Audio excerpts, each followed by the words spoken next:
Assalamualaikum warahmatullahi wabarakatuh. Selamat datang kembali di channel Edukasi Syahidu. Masih tentang tutorial Oktav bagi pemula. Pada tutorial kali ini kita akan membahas tentang multidimensional array. Ya. Jadi multidimensional array itu adalah sebuah array yang memiliki dimensi lebih besar dari 2. Kalau kemarin kita sudah bahas array 1 dimensi, 2 dimensi, maka ada ke depannya kita akan menemukan suatu data yang multidimensi. Bisa 3 dimensi, 4 dimensi, bahkan lebih dari itu. Contohnya dalam suatu kasus dalam pengenalan gambar atau pengenalan citra, itu citra terdiri dari multidimensional array karena biasanya dia memiliki array yang bernilai warna merah, kemudian warna biru, dan juga warna hijau. Nah, sekarang pada pertemuan ini kita akan membahas bagaimana membuat suatu multidimensional array dan bagaimana pula cara kita untuk mengakses elemen-elemen di dalamnya.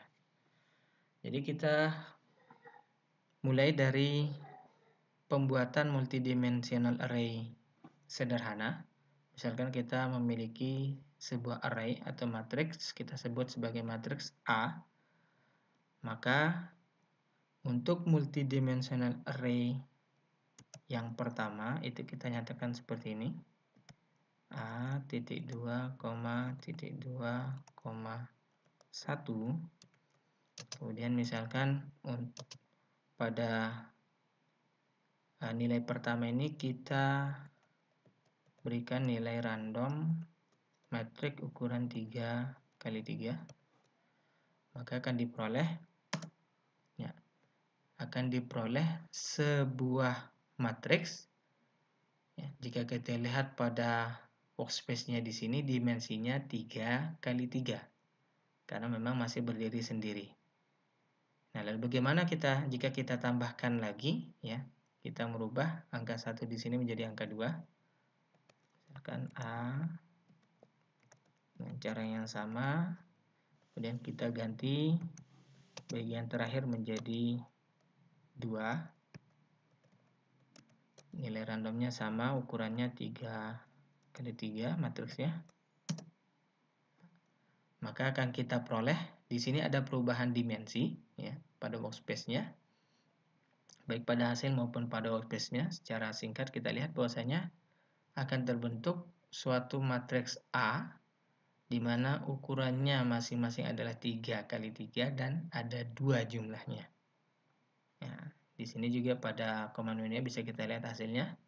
Yang pertama, ya, ini adalah matriks pertama sesuai dengan matriks yang sudah kita deklarasikan sebelumnya. Kemudian matriks kedua ini adalah deklarasi dari matriks yang kedua di sini. Berikutnya misalkan kita tambah lagi untuk yang ketiga.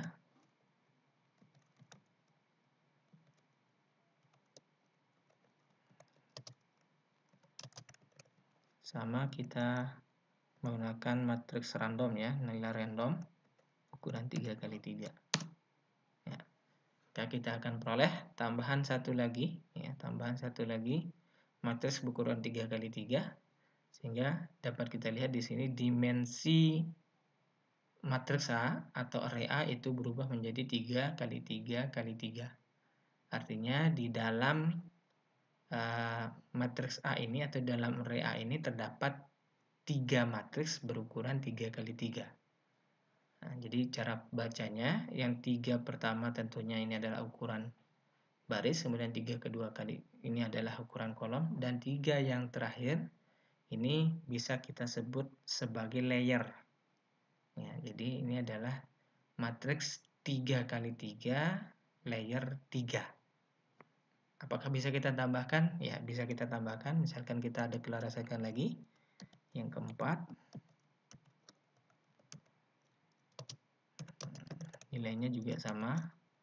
berupa matriks 3 kali 3. Ya, maka di sini akan berubah lagi dimensinya menjadi matriks ukuran 3 kali 3 yang jumlahnya 4, yang ada jumlahnya 4 layer. Jadi seperti itu.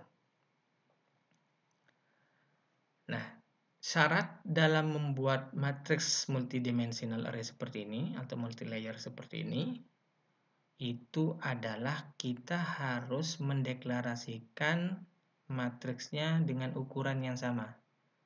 Nah, sejak awal di sini dari pertama sampai yang keempat selalu kita deklarasikan ukurannya adalah random ukuran 3 kali 3, random matriks ukuran 3 kali 3. Maka ukurannya harus sama semuanya. Nah, selain itu, untuk kondisi ini, ya, untuk pendeklarasian seperti ini, itu dikhususkan jika, ya, jika dan hanya jika matriksnya tersebut numerik atau bernilai sama semua. Ya, bernilai sama semua. Nah, lalu bagaimana cara kita mengaksesnya? Jadi kalau kita mau mengakses semua nilai, ya sebenarnya kita langsung saja seperti pada pertemuan kemarin kita akses, misalkan saya mau mengakses semua nilai pada layar ketiga. Jadi A.2, titik 2, 3, maka otomatis dia akan memanggil seluruh nilai matriks pada layar ketiga. Nah, jadi nilainya sama seperti di atas ini. Nah, lalu apakah bisa kita panggil sebagian? Misalkan saya hanya mau manggil baris pertama pada layar ketiga. Ya, jadi di sini manipulasinya sedikit kita kembangkan. Barisnya baris pertama, seluruhan nilainya pada layar ketiga. Ya, seperti ini. Jadi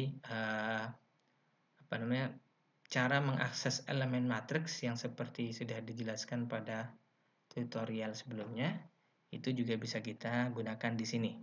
Hanya sebatas pada dimensi baris dan kolomnya.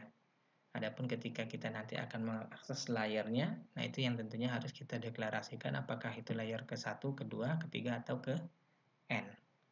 Ya, ini dia cara pertama untuk membentuk multidimensional array. Adapun cara berikutnya, itu kita bisa menggunakan yang namanya cell array. Ya, namanya cell array. Nah, kita misalkan ya, langsung saja kita buat. Kita membuat suatu cell array yang kita namakan sebagai matriks cell B. Maka cara mendeklarasikannya itu kita menggunakan kurung kurawal. Ya, kurung kurawal. Kemudian baru kita deklarasikan setiap isi matriksnya. Misalkan di sini 2,3, kemudian 1,3, kemudian terakhir 4,3.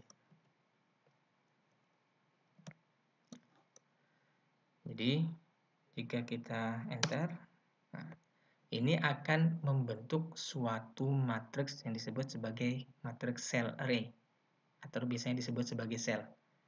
Nah, jadi bedanya ya, antara cell dengan matriks multidimensional biasa, untuk yang matriks cell ini kita bisa mendeklarasikan di dalamnya matriks dan ukuran yang berbeda-beda. Ya. Bahkan bisa juga kita mendeklarasikan matriks yang bukan numerik, misalkan bentuknya string. Ya, misalkan bentuknya string. Contohnya di sini mungkin saya ganti ya. Untuk misalkan yang kedua, yang random 1,3 saya ubah menjadi nama, string nama dan tempat misalkan. nama dan tempat, tanggal lahir.